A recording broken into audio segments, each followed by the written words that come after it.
to The Made Gentleman, a show where we talk about how to become a real gentleman. Last week, we defined what a gentleman was by a dictionary definition and by my personal definition. So today, I'd like to talk a little bit more about my perspective. My definition was broken down into 7 parts. Well-balanced, takes care of themselves, humble, knowledgeable, approachable, well-mannered, and above all else, themselves. So let's start with well-balanced. Time to yourself, time for your friends, and time for loved ones. You should never devote 100% of your time into any one thing, whether that be work or hobbies. Always try to maintain a well-balanced life. Take care of yourself. Make better food choices, exercise regularly, get your mind and your soul right spiritually.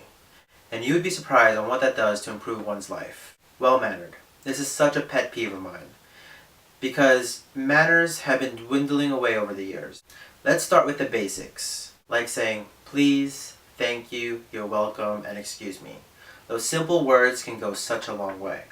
Manners also include holding the door open for a lady, or even walking her to the door. You know, those kind of manners don't always have to be necessarily for a lady. Last Sunday, I was in the city because I had a meeting with a photographer. After the meeting, we left the cafe that we were at, and we were both headed in the same direction. I was walking to my car, and he was going to the subway. When we got to my car, we said goodbye, and he actually turned around and went in the other direction. He actually walked me to my car without me even realizing that that was his main intention. That, my friends, is the difference between acting and being a real gentleman. You see, as gentlemen, the behaviors and characteristics should not only be done in front of a lady, they should be done for everybody. Approachable. You ever notice that when you're walking down the street or if you're in a store, everyone is on their phones or they have their headphones on? No one is really approachable. We're so locked into our social media life that we fail to be social in our real lives. And it's really so simple. Put your phone away and smile. It's really that easy. The other day I was in Whole Foods and I was really in a rush. I was so focused. I had this focused look on my face and I stopped for a second. I was like, hold on. Whoa. I reevaluated my demeanor and I shook off the focus face. And I put on a subtle smile and I went in. And I got so many smiles and so many hellos within the 10 minutes that I was in that store. It was really quite pleasing.